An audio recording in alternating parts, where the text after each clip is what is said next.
Hello बच्चों, यह CC coaching classes के इस ऑनलाइन प्लेटफॉर्म में आप लोगों का स्वागत है। मैं शोएब अहमद क्लास 9 के लेक्चर नंबर 2 में आपका हार्दिक स्वागत करता हूं।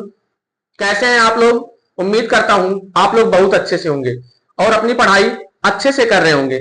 चलिए देखेंगे, ये गति हम लोग पढ़ रहे थे। गति में हम लोगों ने क्या पढ़ा था? फर्स्ट वाले लेक्चर में हमने गति का टाइप पढ़ा था, गति की डिफिनेशन पढ़ी थी और इसके बाद गति का टाइप पढ़ा था, जिसमें पहला क्या था? सरल रेखीय गति था, दूसरा घूर्णन गति था, तीसरा वृत्तीय गति था और चौथा जो था आवर्त गति था। यही 4 गतियां हम लोग पढ़े थे। उसी पर आधारित हमने आपको कुछ होमवर्क में दिया था क्वेश्चन। कुछ बच्चों ने इसका आंसर दिया भी था कमेंट बॉक्स में और कुछ बच्चे ऐसे थे जो आंसर नहीं दिए थे। आप लोगों से एक रिक्वेस्ट है कि आप लोग आंसर दिया करिए। जो भी क्वेश्चन आप लोगों से पूछा जाए कोशिश किया करिए उसका आंसर देने के लिए। गलत सही कुछ भी देंगे लेकिन आंसर प्लीज आप लोग आंसर जरूर दिया करिए कमेंट बॉक्स में। ठीक है, चलिए आगे चलते हैं। हम लोग आंसर देखते हैं। जो लोग आंसर दिए थे अपना आंसर मिला लीजिएगा। पहला क्या था? पंखे की पंखुड़ियों का घूमना। आप लोग जानते हैं पंखे की जो पंखुड़ियां होती हैं, यह एक्चुअल में देखा जाए तो पंखों की पंखुड़ियां जो होती हैं यह घूमती ही नहीं है। तब होता क्या है? जो पंखे की पंखुड़ियां होती हैं, यह जो पंखा के बीच में मोटर लगा होता है, इसी के सहारे क्या करते हैं, जब वह घूमता है तो उसी के सहारे यह भी क्या करती हैं? घूमती हैं। तो उसी के चारों तरफ घूमती है ना, इसीलिए पहला हो जाएगा पंखे की पंखुड़ियों का घूमना। यह हो जाएगा वृत्तीय गति, सर्कुलर मोशन, वृत्तीय गति हो जाएगा। आगे देखेंगे दूसरा क्या था? कुम्हार द्वारा चाक को घुमाना। कुछ बच्चे देखे भी होंगे, जो कुम्हार होता है जब वह किसी बर्तन का निर्माण करता है तो एक चाक रहता है, ऐसे चाक को क्या करता है? हाथ से उसको चाक को घुमाता है और जो इसमें मिट्टी लगी होती है उसको क्या करता है? हाथ से आकार देता है। उसी के आकार के बेस पर वह क्या करता है? बर्तन का निर्माण करता है। तो यह क्या करता है? जो चाक को घुमाता है, चाक क्या करता है? अपने ही चारों तरफ घूमता है। यह किसी के चारों तरफ नहीं घूमता है और अपने ही चारों तरफ घूमना क्या कहलाता है? तो घूर्णन गति कहलाता है। अपने ही चारों तरफ घूमना क्या कहलाता है? घूर्णन गति कहलाता है। आगे देखेंगे साइकिल के पहिए का घूमना। जो साइकिल का पहिया होता है, साइकिल का पहिया अपनी धुरी पर ही घूमता है। यह किसी के चारों तरफ नहीं घूमता है। साइकिल का पहिया अपनी धुरी पर ही घूमता है। तो अपने ही धुरी पर घूमने का मतलब अपने ही चारों तरफ घूम रहा है और अपने ही चारों तरफ घूमना क्या कहलाता है? घूर्णन गति कहलाता है। घूर्णन गति कहलाता है। आगे देखेंगे लास्ट क्वेश्चन, किसी पार्क के चारों तरफ घूमना। किसी पार्क के चारों तरफ घूमना, मान लेते हैं यह कोई पार्क है, यह कोई पार्क है, कोई बच्चा क्या कर रहा है? इसके चारों तरफ घूम रहा है। अगर कोई बच्चा इसके चारों तरफ घूम रहा है तो वह जो इसके चारों तरफ घूम रहा है, पार्क को केंद्र मानकर, पार्क को केंद्र मानकर इसके चारों तरफ घूम रहा है और किसी भी बिंदु को केंद्र मानकर उसके चारों तरफ घूमना क्या कहलाता है? वृत्तीय गति कहलाता है। वृत्तीय गति कहलाता है। तो ये था हम लोगों के होमवर्क का आंसर। जो क्वेश्चन होमवर्क में आपको दिया गया था उसका आंसर है। आंसर आप लोग मिला लीजिएगा और आंसर जरूर दिया करिए। चलिए आगे चलते हैं। हम लोग स्क्रीनशॉट लेना है तो ले लीजिए, साइड हो जाते हैं। इसके आगे हम लोग पढ़ते हैं गति का अगला टाइप। जो गति का अगला टाइप है, टाइप नंबर 5, 5वां टाइप है। देखेंगे उसको।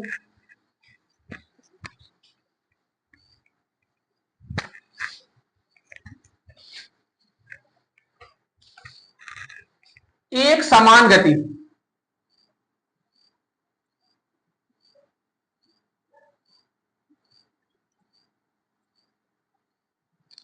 एक समान गति,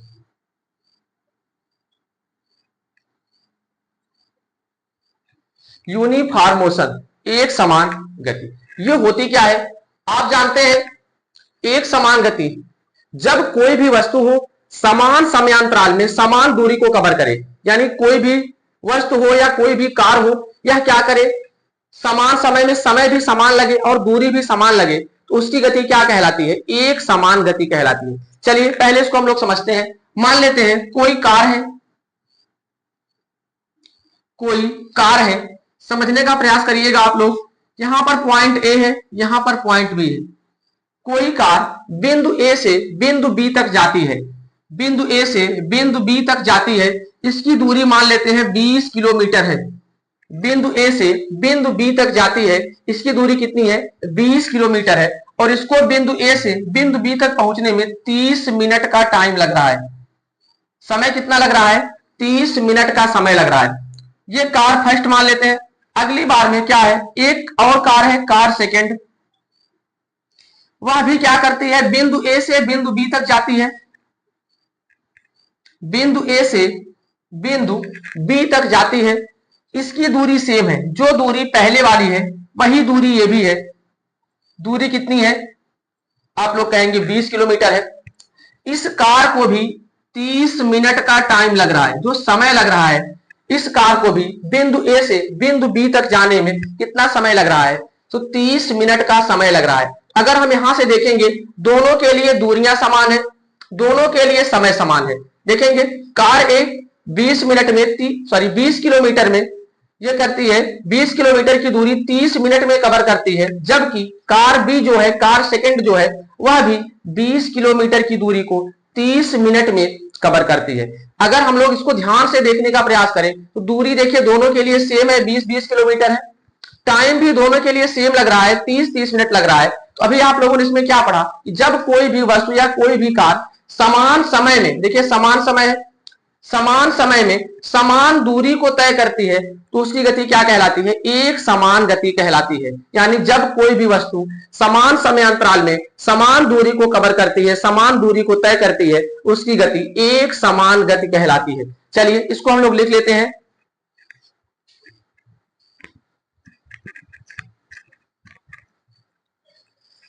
हाँ, एक छोटा सा और यहाँ क्वेश्चन है।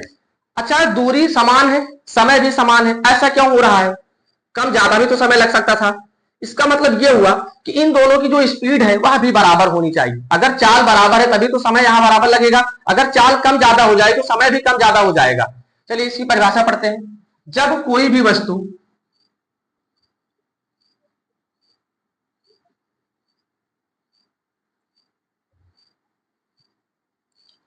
जब कोई भी वस्तु समान समय अंतराल में समान समय अंतराल में जब कोई भी वस्तु समान समय अंतराल में समान दूरी तय करती है, समान दूरी तय करती है,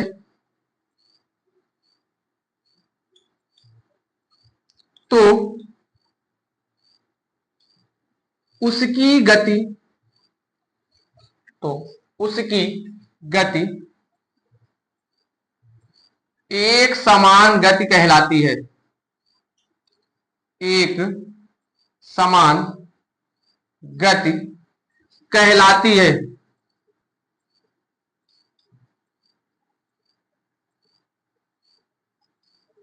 एक समान गति कहलाती है। यानी जब कोई भी वस्तु समान समय अंतराल में समान दूरी तय करती है तो उसकी गति क्या कहलाती है? एक समान गति कहलाती है। जैसे एग्जांपल लिख लेते हैं। जैसे माना पहली कार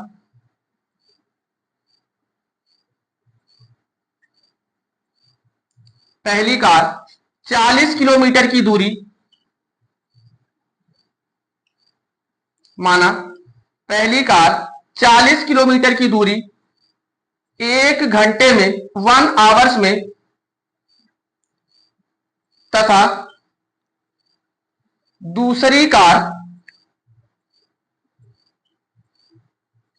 40 किलोमीटर की दूरी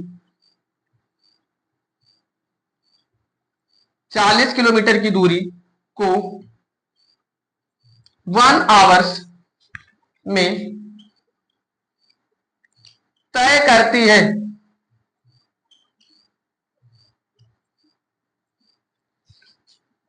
तब इनकी गति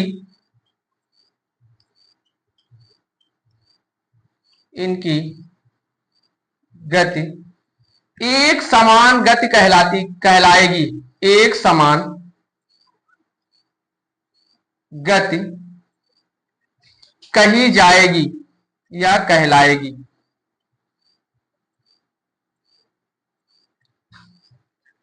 समझ में आ गया होगा आप लोगों को।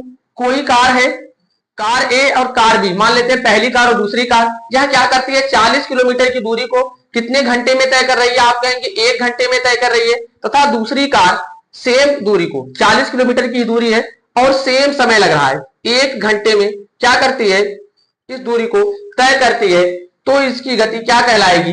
एक समान गति कहलाएगी।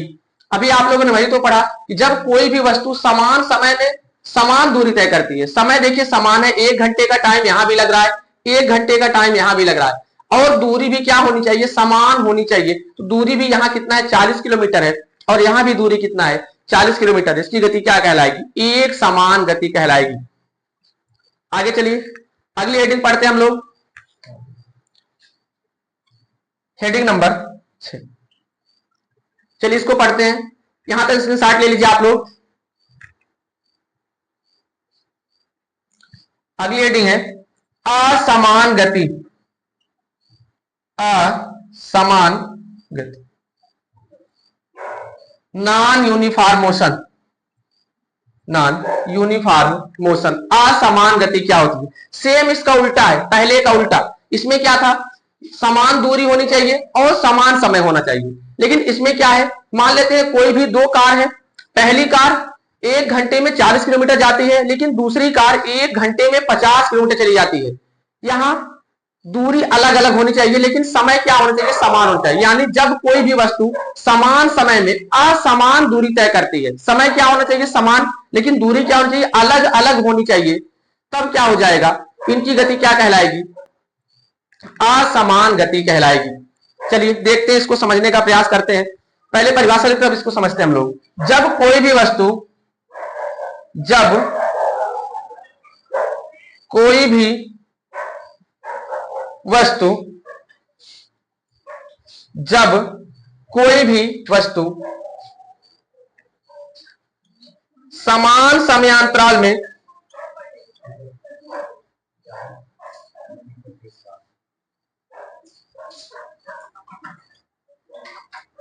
जब कोई भी वस्तु समान समयांतराल में,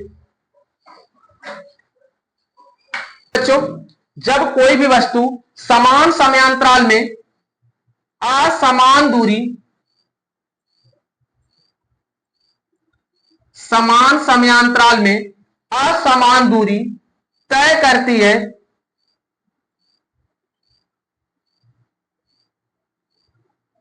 समान समयांतराल में असमान दूरी तय करती है, तब उसकी गति, तो उसकी गति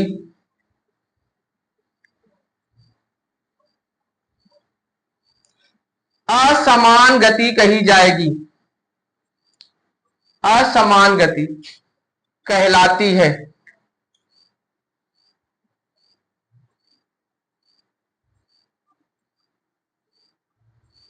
यानी जब कोई भी वस्तु समान समयांतराल में, समय क्या होना चाहिए? समान होना चाहिए, लेकिन दूरी क्या होनी चाहिए? अलग अलग होनी चाहिए, तब उसकी गति क्या कहलाएगी? असमान गति कहलाएगी। चलिए इसका एक हम एग्जांपल समझते हैं, तब अच्छे समझ में आएगा।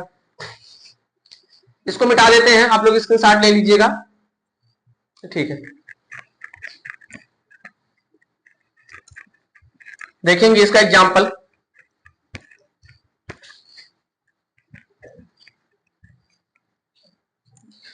चलिए इसके एग्जांपल समझने का प्रयास करते हैं हम लोग।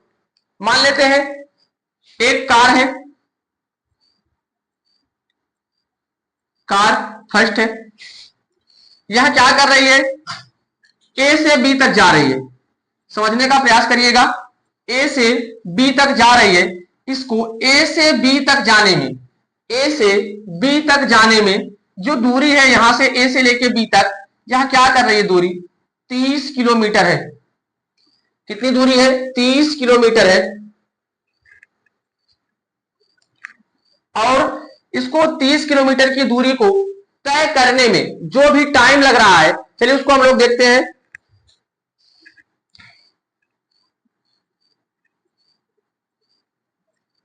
तीस किलोमीटर की दूरी को तय करने में इसको मान लेते हैं 1 घंटे का टाइम लग रहा है, या मान लेते हैं 40 मिनट का टाइम लग रहा है।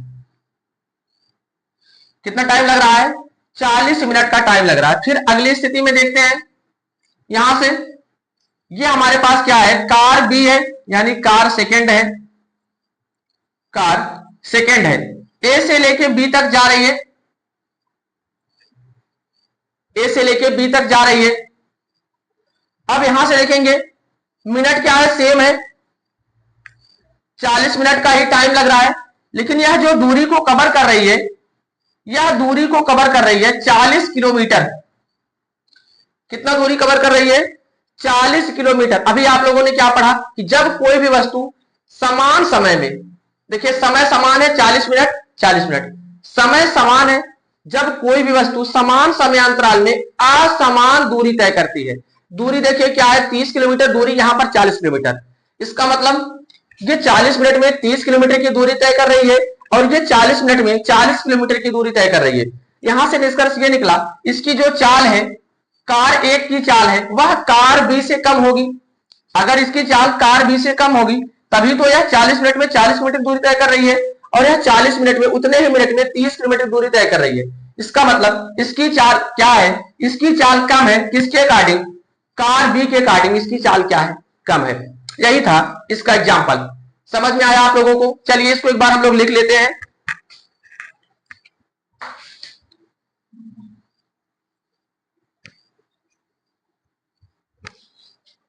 इसका जो उदाहरण है, जैसे एग्जाम्पल इसका देखते हैं। माना पहली कार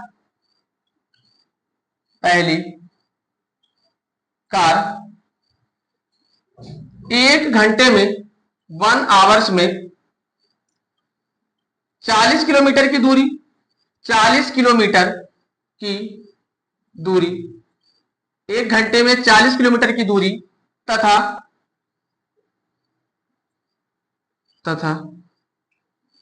दूसरी कार 1 घंटे में 50 किलोमीटर की दूरी, 50 किलोमीटर की दूरी तय करती है, 50 किलोमीटर की दूरी तय करती है।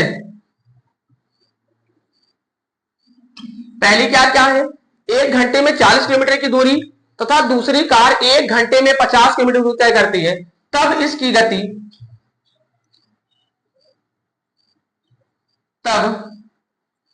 इसकी गति असमान गति कही जाएगी, असमान गति कही जाएगी।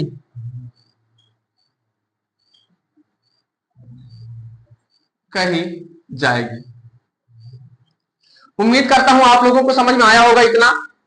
पहली कार क्या है, 1 घंटे में 40 किलोमीटर जा रही है तथा दूसरी कार 1 घंटे में 50 किलोमीटर की दूरी तय कर रही है। देखिए यहां पर समय बराबर है, अगर आप लोग देखेंगे इसको, समय क्या है, सेम है, 1 घंटा यहां भी है, 1 घंटा यहां भी है, लेकिन दूरी को अगर देखना चाहेंगे तो दूरी यहां पर 40 किलोमीटर है, यहां पर क्या है, 50 किलोमीटर है। हम लोग परिभाषा में यही पढ़े थे कि जब कोई भी वस्तु समान समय अंतराल में असमान दूरी तय करती है, तब उसकी गति क्या कहलाती है, असमान गति कहलाती है। चलिए उम्मीद करता हूं इतना समझ में आया होगा आप लोगों को। अगली परिभाषा हम लोग पढ़ते हैं। इसके बाद जो अगला टॉपिक गति का टाइप आपके क्लास 9th में बस यहीं तक है। 11th में और विस्तार में मिलेगा आप लोगों को पढ़ने के लिए। अभी आप लोग बस इतना ही सीखिएगा। आगे चलते हैं हम लोग, थोड़ा सा हम लोग दूरी के बारे में पढ़ते हैं। व्हाट इज डिस्टेंस, डिस्टेंस क्या है, दूरी क्या है, यानी डिस्टेंस क्या है। यहां पर देखिए हम लोगों ने बात क्या किया कि 50 किलोमीटर की जा रही है क्या, दूरी, दूरी को कवर कर रही है, तो दूरी के बारे में पढ़ लेते हैं। दूरी क्या अगली हेडिंग है, डिस्टेंस।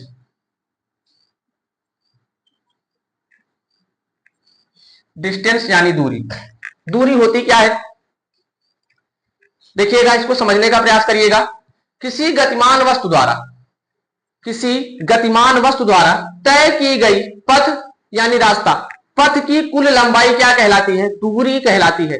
किसी गतिमान वस्तु द्वारा तय की गई पथ की कुल लंबाई दूरी कहलाती है। जैसे जैसे रास्ता होगा उस पर आप जितना चलेंगे वही आपकी दूरी कहलाएगी।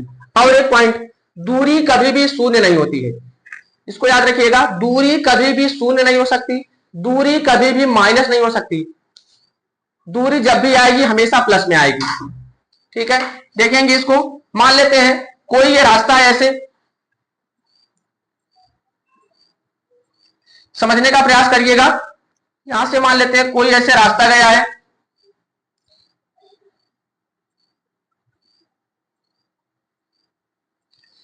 और यहां से लेके यहां तक कुल जो दूरी है ए से लेके बी तक, इसकी दूरी हम लोग मान लेते हैं यह 10 किलोमीटर है। जब आप इस पे चलेंगे, आप यहां से चलते चलते कहां पर आएंगे, बी पॉइंट पर आएंगे, तो आपके द्वारा जो दूरी कवर की जाएगी, जो रास्ता होगा जब आप इस पर चलेंगे, वही यहां से लेके यहां तक जो बनेगा वही क्या बनेगा, दूरी बनेगा। अगर मान लेते हैं कोई रास्ता ऐसे आया है,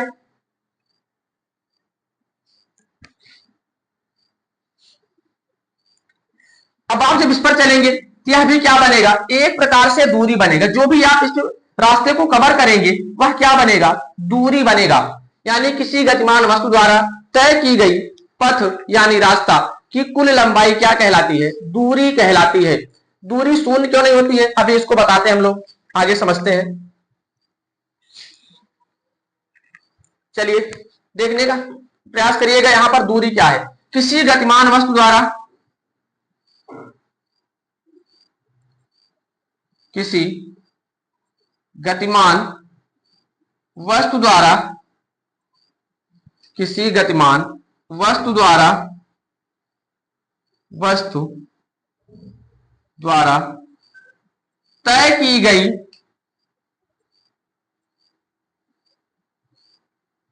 तय की गई पथ यानी रास्ता, पथ की कुल लंबाई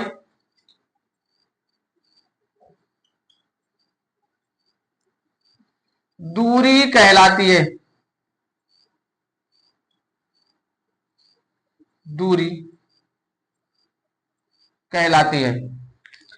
किसी गतिमान वस्तु द्वारा तय की गई पथ की कुल लंबाई क्या कहलाती है, दूरी कहलाती है। दूरी का मात्रक, मात्रक समझ रहे हैं आप लोग क्या होता है, किसी भी चीज को मापने की जो यूनिट है उसी को क्या बोला जाता है, मात्रक कहा जाता है। दूरी का मात्रक मीटर होता है, दूरी का मात्रक मीटर, शॉर्टकट में ये हम बोलते हैं मीटर होता है। दूरी का मात्रक क्या होता है, मीटर होता है। आगे देखेंगे, दूरी कभी भी शून्य नहीं होती है। शून्य क्यों नहीं होती है, मान लेते हैं आप यहां से यहां तक गए, आप यहां से यहां तक गए, ये टोटल मान लेते हैं 5 किलोमीटर है। फिर आप यहां से चलकर जैसे यहां पहुंचे, पुनः आप यहां से इस पॉइंट से फिर यहां पर आ गए, तो आपने 5 किलोमीटर, आप गए 5 किलोमीटर और आप 5 किलोमीटर ही वापस आए हैं।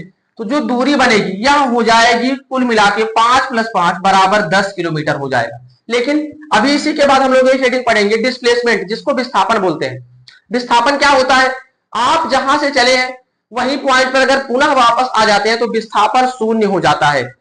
जहां से चले हैं जब वहीं पर जाके पुनः रुक जाएंगे तो विस्थापन क्या हो जाएगा, शून्य हो जाएगा। चलिए इतना नोट कर लीजिएगा, फिर हम लोग आगे चलते हैं। स्क्रीनशॉट ले लीजिएगा आप लोग।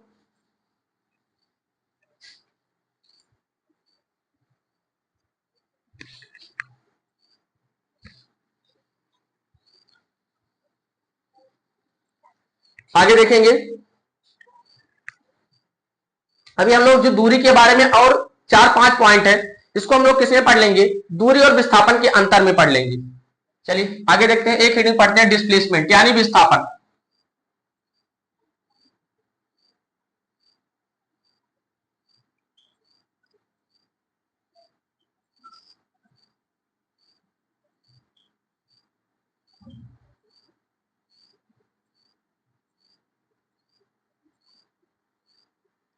डिस्प्लेसमेंट, देखेंगे विस्थापन होता क्या है। विस्थापन जो होता है यह सबसे शॉर्टकट दूरी होती है, सबसे छोटी दूरी होती है। यानी किसी गतिमान वस्तु द्वारा प्रारंभिक रास्ते की पहले और अंतिम स्थिति के जो बीच की न्यूनतम दूरी होती है उसी को क्या बोलते हैं, विस्थापन बोलते हैं। किसी गतिमान वस्तु द्वारा प्रारंभिक तथा अंतिम स्थितियों के बीच की जो न्यूनतम दूरी होती है उसी को क्या बोलते हैं, विस्थापन कहते हैं।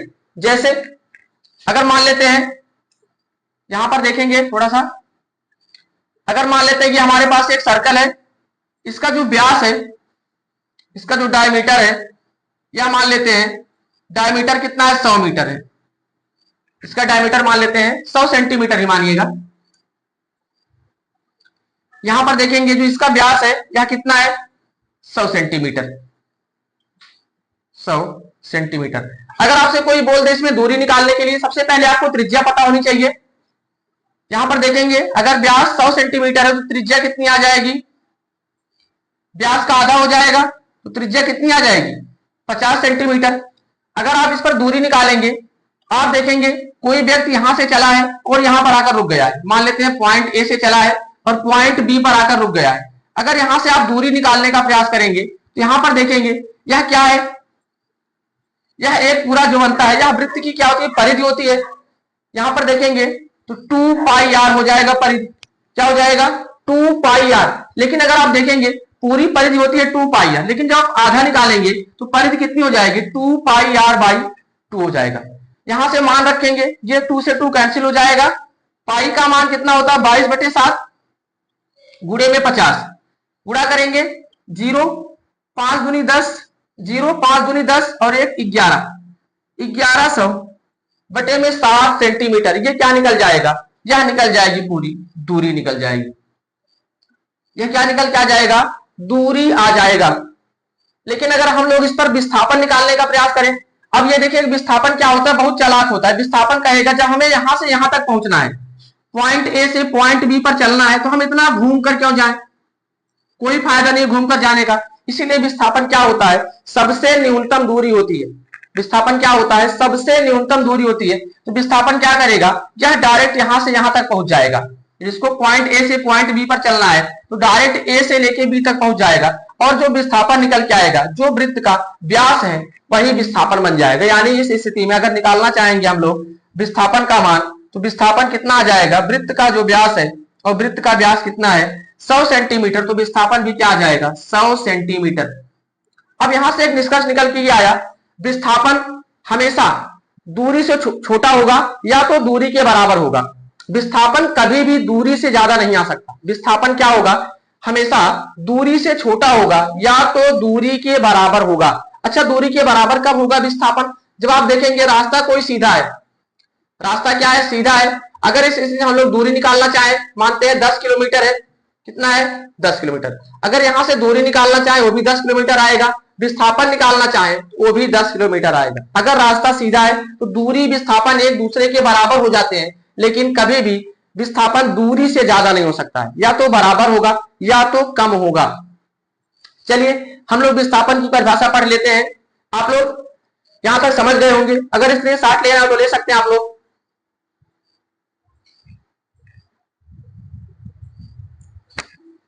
चलिए विस्थापन की परिभाषा हम लोग अगले क्लास में पढ़ते हैं, क्योंकि टॉपिक काफी बड़ा है ये। अभी इसके बारे में हम लोग पढ़ेंगे तो कम से कम 15-20 मिनट चला जाएगा।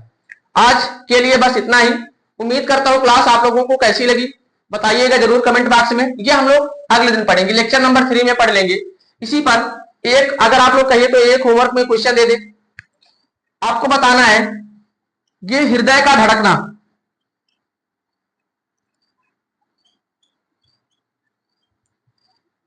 हृदय का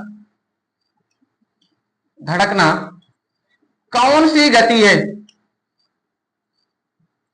कौन सी गति है।